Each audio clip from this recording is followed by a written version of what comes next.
आइए हम थोड़े समय हम परमेश्वर के वचन से हम ध्यान करेंगे।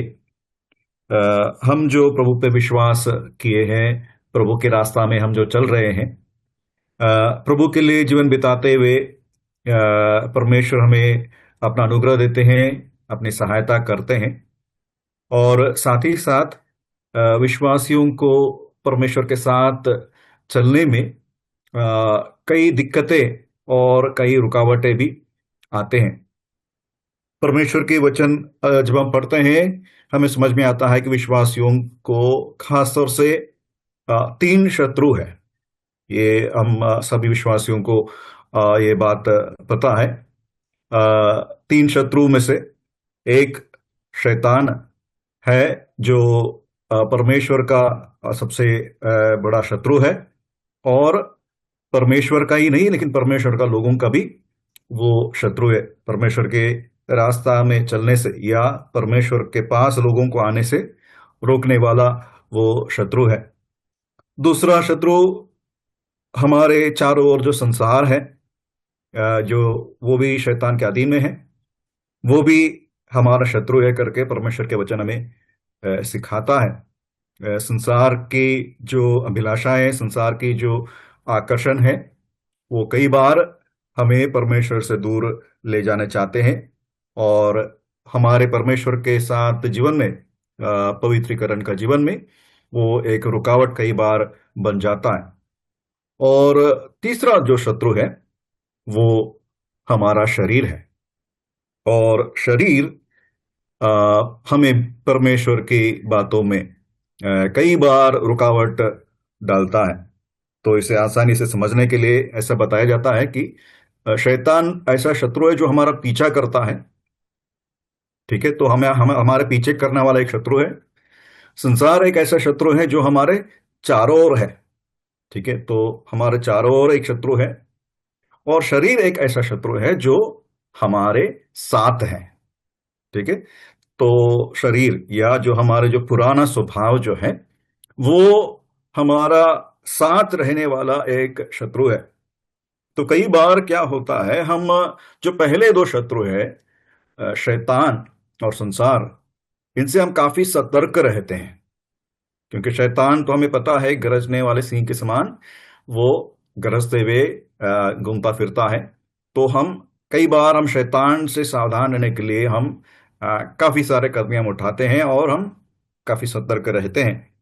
और संसार से भी हम काफी कोशिश करते हैं कि संसार के आकर्षण में हम फंस ना जाए। और संसार से भी हम काफी हद तक हम सतर्क रहने की सारी कोशिश करते हैं।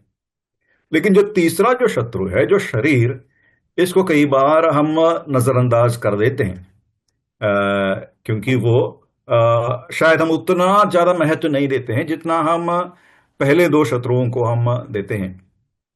लेकिन परमेश्वर के वचन साफ साफ कहता है कि संसार के और शैतान के समान शरीर भी क्या है, हमारा विरोधी है, हमारा शत्रु है।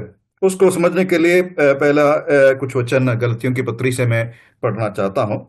गलतियों की पत्री में आइए, गलतियों 5 का उसका 16 और 17 वचन हम शुरुआत में पढ़ेंगे। गलाती 5 का 16 और 17 वचन इस प्रकार पढ़ते हैं। पर मैं कहता हूं, आत्मा के अनुसार चलो, तो तुम शरीर की लालसा किसी रीति से पूरी ना करोगे।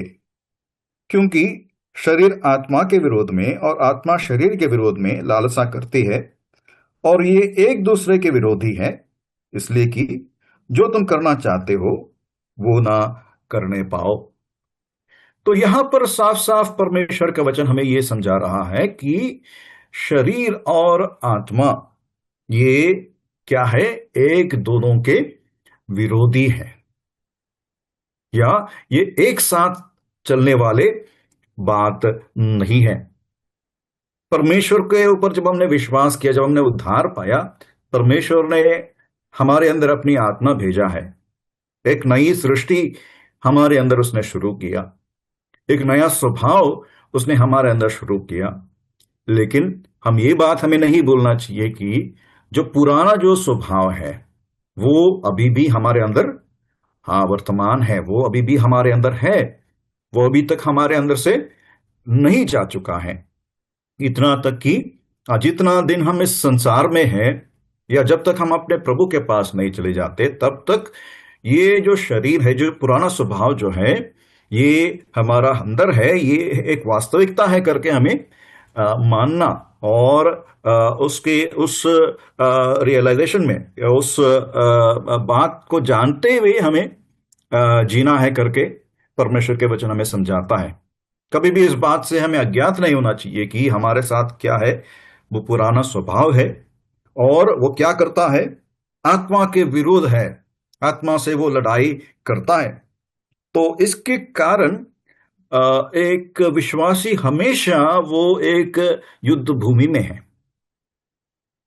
ठीक है, क्योंकि शरीर और आत्मा, पुराना स्वभाव और जो नया स्वभाव है, वो एक दूसरे के विरोधी है, और एक दूसरे को आगे बढ़ने के लिए वो मदद नहीं करते हैं। और परमेश्वर का वचन हमें ये सिखाता है कि जिस स्वभाव को हम ज्यादा खिलाते हैं, वो स्वभाव ज्यादा ताकतवर और बलवंत होता है। कितना ज्यादा हम आत्मा या नए स्वभाव को हम खिलाते हैं, उसका पोषण करते हैं, उतना वो ताकतवर बनता है और शरीर कमजोर होता है। या उसके बदले में यदि हम शरीर की बातों के ऊपर ज्यादा ध्यान लगाते हैं, पुराने स्वभाव को उसको खुश करने की हम लगे रहते हैं, तो वो बलवंत हो जाता है और आत्मिक तौर से वो हमें कमजोर कर देता है। इसलिए काफी एक खतरनाक एक शत्रु है ये शरीर, जिससे हमें सावधानी बरतना है करके परमेश्वर के वचन हमें सिखाता है। नए नियम में काफी सारी आज्ञाएं हैं शरीर से किस प्रकार हमें सावधान रहना है और किस प्रकार इस शत्रु की सामना करना है। पुराने नियम में सीधा सीधा शरीर की जिक्र नहीं किया गया, तो भी हम कई चित्रों को देखते हैं जो शरीर को दर्शाता है, और उसके तरह उसके सामने हमें का सामना कैसा करना है। इन बातों को हम उन चित्रों से हम सीख सकते हैं। तो आज मैं एक दो ऐसे पुराने नियम से चित्र को आपके सामने लाना चाहता हूं, जो शारीरिक स्वभाव, जो पुराना स्वभाव है, उसको दर्शाता है।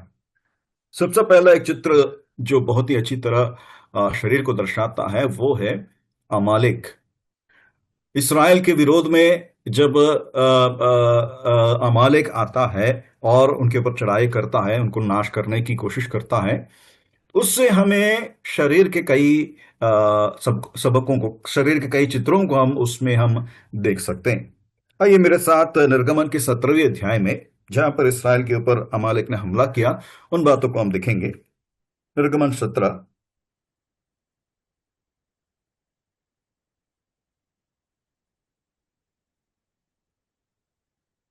और हम पढ़ेंगे उसका 6 से 10 वचन। निर्गमन 17, 6 से 10 वचन हम इस प्रकार पढ़ते हैं। देख, मैं तेरे आगे चलकर होरेब पहाड़ की एक चट्टान पर खड़ा रहूंगा, और तू उस चट्टान पर मारना, तब उसमें से पानी निकलेगी जिससे ये लोग पिए। तब मूसा ने इसराइल के वृद्ध लोगों के साथ वैसा ही किया, और मूसा ने उस स्थान का नाम मस्सा और मरीबा रखा, क्योंकि इसराइलियों ने वहां वाद विवाद किया था और यहोवा की परीक्षा यह कहकर की कि यहोवा हमारे बीच में है या नहीं। तब अमालेकी आकर रफीदी में इसराइलियों से लड़ने लगे। तब मूसा ने यहोशू से कहा, हमारे लिए कई एक पुरुषों को चुनकर चाट ले और बाहर जाकर अमालेकियों से लड़, और मैं कल परमेश्वर की लाठी हाथ में लिए हुए पहाड़ी की चोटी पर खड़ा रहूंगा। मूसा की इस आज्ञा के अनुसार यहोशू अमालेकियों से लड़ने लगा, और मूसा, हारून और हूर पहाड़ी की चोटी पर चढ़ गए। इस घटना को, इस ऐतिहासिक घटना को हम सब जानते हैं। ये तब हुआ जब इस्राएली लोग मिस्र देश से परमेश्वर ने छुड़ाया और बाहर लेके आया, और वे कनान की ओर उनकी यात्रा में पहला जो आक्रमण है, पहला जो हमला है जो हुआ, उसके बारे में हम पढ़ते हैं।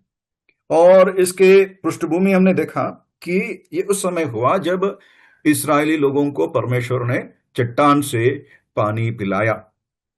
मरुभूमि में थे और उनको पीने के लिए पानी नहीं था, और लोग जब प्यासे थे और परमेश्वर से दुहाई दिए, तो परमेश्वर ने मूसा को एक चट्टान दिखाया, और उस चट्टान से बहुत ही आश्चर्य रीति से उस निर्जल प्रांत में परमेश्वर ने पीने के लिए पानी दिया, और उनको उस पानी से परमेश्वर ने उनका प्यास बुझाया, उनको तृप्त किया। तो जब वे पानी पी चुके थे, जब वे परमेश्वर के द्वारा तृप्त किए जा चुके थे, उसके बाद हम देखते हैं कौन आता है उनके हमला करने के लिए।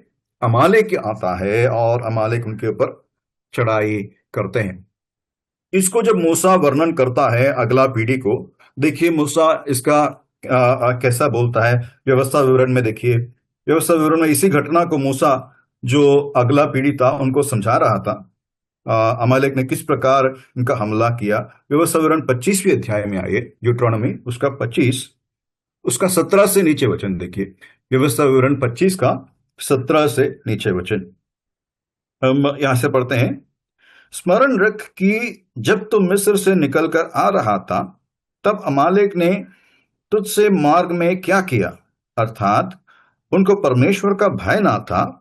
इस कारण उसने जब तू मार्ग में थका मांदा था, तब तुझ पर चढ़ाई करके जितने निर्बल होने के कारण सबके पीछे थे, उन सबों को मारा।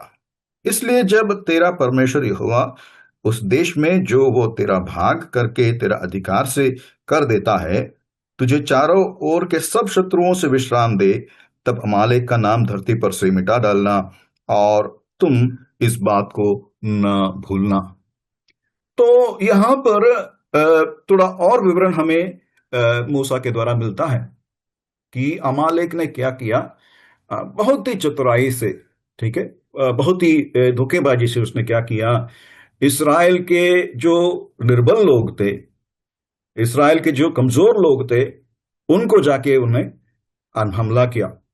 या जो उस यात्रा के दौरान जो बहुत ही कमजोर थे और जो बहुत पीछे थे, जिनका कोई सुरक्षा नहीं था, उन लोगों के पास आकर उनको आक्रमण किया और उनमें से कई लोगों को मारा करके हमने देखा। और परमेश्वर की आज्ञा एकदम साफ था कि अमालेक को बिल्कुल छोड़ना नहीं, उनको पूरी तरह मिटा डालना है। और परमेश्वर की आज्ञा के अनुसार हमने जैसा निर्गमन 17 में देखा, यहोशू ने लोगों को इकट्ठा किया, सेना को इकट्ठा किया और उनके ऊपर आक्रमण किया। और मूसा, हारून और हूर उस पहाड़ के ऊपर परमेश्वर से दुहाई देते रहे, परमेश्वर का शक्ति के लिए वे प्रार्थना करते रहे। और जब तक वे परमेश्वर पर निर्भर थे, यहोशू को और इस्राएल को जीत मिला और उन लोग वहां पे उनको हरा पाए। और उसी अध्याय निर्गमन 17 के आखिर वचनों में परमेश्वर कहता है कि इसे तुम लिख के रखो, ताकि मेरा ये योजना है कि अमालेक को पूरी तरह क्या करना है, मिटा डालना है। और निर्गम जैसा हम व्यवस्था विवरण में देखा कि परमेश्वर ने उन्हें और एक बार चेतावनी दिया कि ये बात तुम्हें कभी भूलना नहीं चाहिए कि अमालेक इसराइलियों के हमेशा विरोधी है, वे तुम्हें नाश करने की चक्कर में है। लेकिन जब हम आगे इसराइल के इतिहास को हम देखते हैं, कभी भी इसराइली लोग इन बातों को वे उतना गौर से नहीं लिए, जितना उस गंभीरता से परमेश्वर ने चेतावनी दिया, उतना गंभीरता से वे इस बात को नहीं लिए। और इसका कारण कई बार अमालेकी इसराइली के ऊपर चढ़ाई किए करके हम देखते हैं। इतना तक कि जब हम पहला शमूएल 15वें अध्याय में आते हैं, तो इसराइल का जब पहला राजा शाऊल आया था, उसको परमेश्वर ने साफ साफ कहा कि तुम जाओ और अमालेकियों के विरोध युद्ध करो और उनको ऐसा उनको नाश करो कि उनका कोई एक जानवर भी जिंदा ना छोड़ना। उस अध्याय समय के कमी से मैं उस भागों को नहीं ले रहा हूं, लेकिन हम वहां पढ़ने से हमें समझ में आता है कि शाऊल तो जाता है, सेना को इकट्ठा करके अमालेकियों के ऊपर युद्ध करता है, लेकिन परमेश्वर की आज्ञा जैसा उसने दिया वैसा उसने पूरा नहीं किया।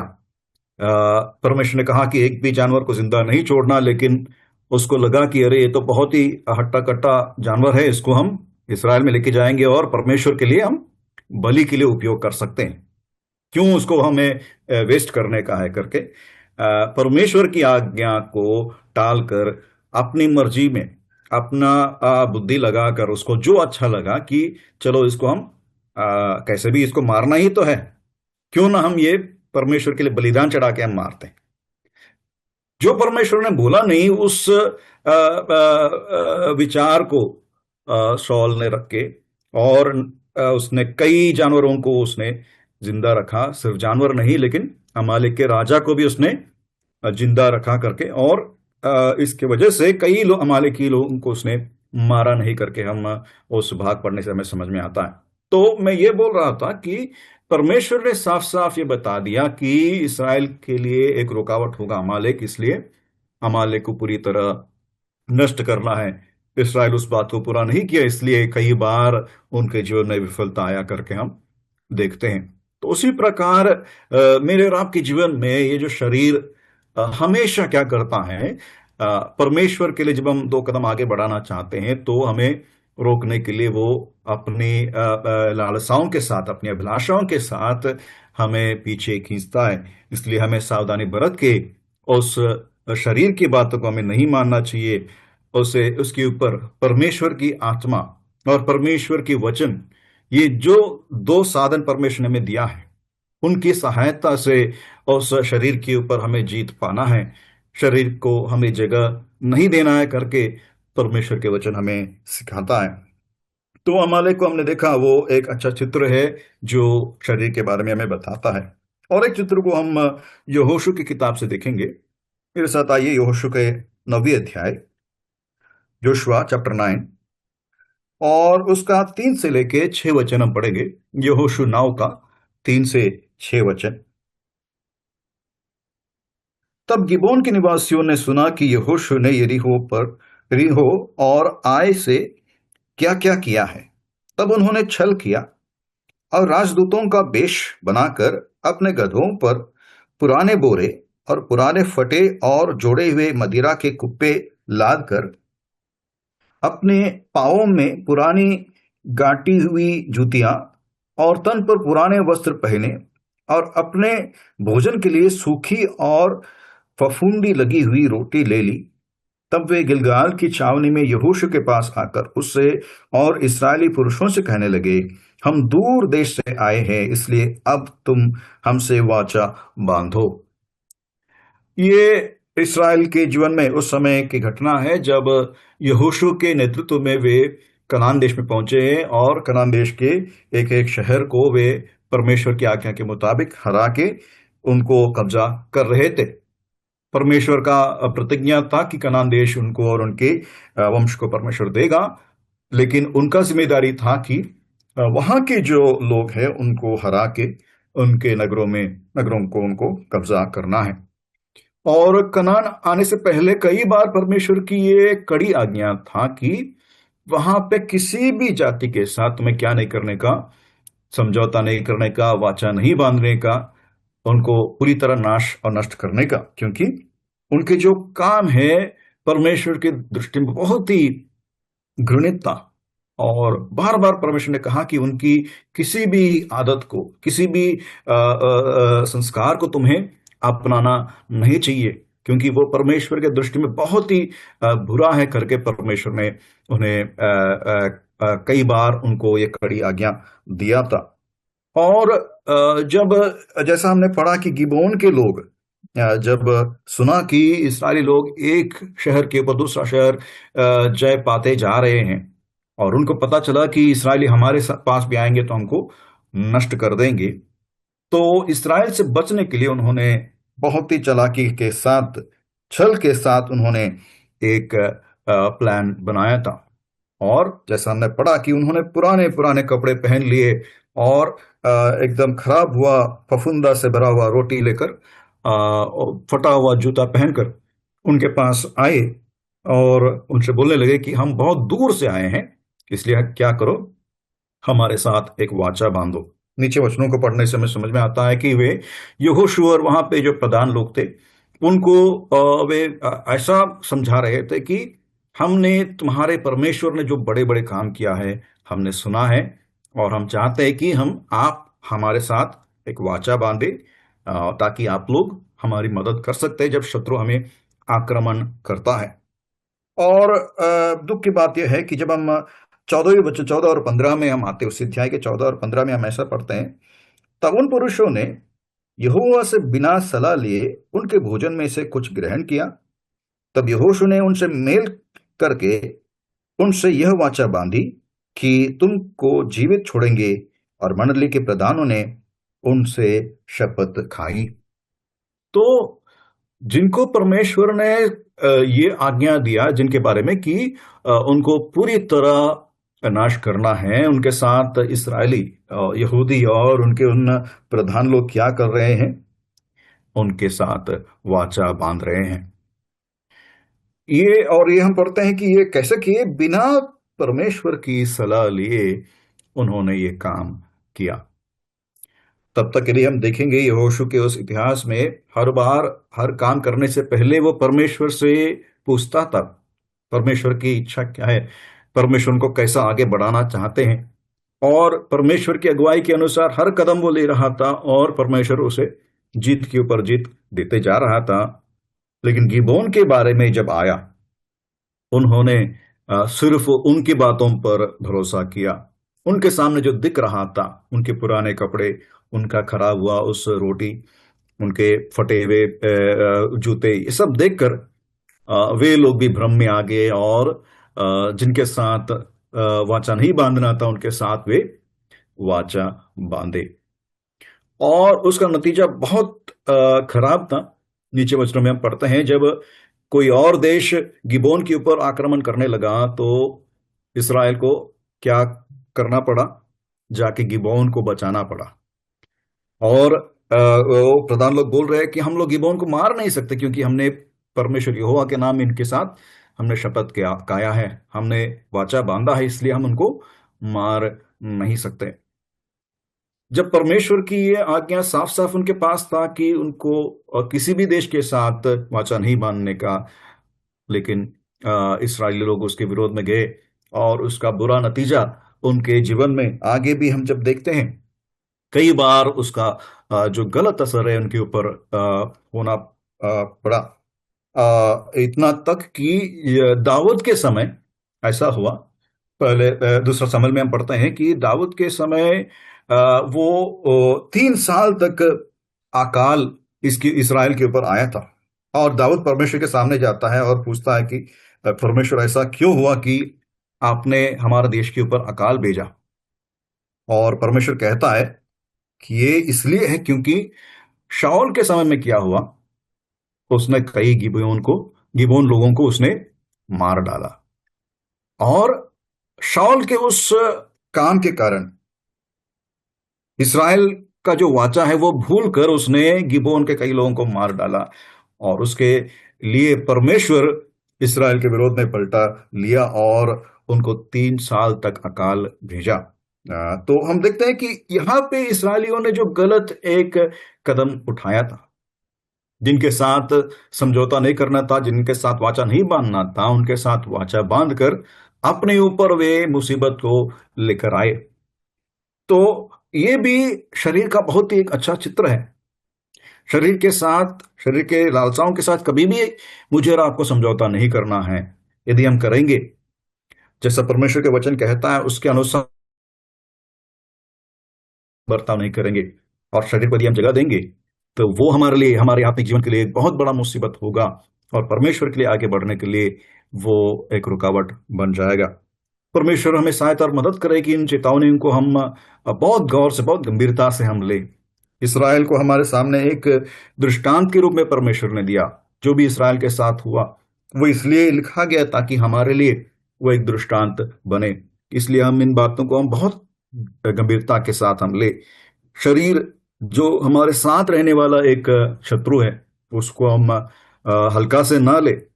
लेकिन जैसा परमेश्वर के वचन कहता है, गलतियों के पत्र 5वें अध्याय के उन आखिरी पदों में हम पढ़ते हैं कि तुम आत्मा के अनुसार चलो तो शरीर की अभिलाषाओं को पूरा नहीं करोगे। तो परमेश्वर की आत्मा के ऊपर निर्भर रहते हुए उसका वचन जो हमें दिया है उसको करीबी से हम जाने, उसके अनुसार हम जीवन बिताए, और उसके अनुसार हम जय के ऊपर जय पाने के लिए परमेश्वर में सहायता और मदद करे। इस प्रकार परमेश्वर के लिए एक विजयवंत जीवन बिताते हुए इस शत्रु को भी हम गंभीरता से लेते हुए उसके ऊपर जय पाने के लिए परमेश्वर हम सबकी सहायता और मदद करे। परमेश्वर के नाम की महिमा हो।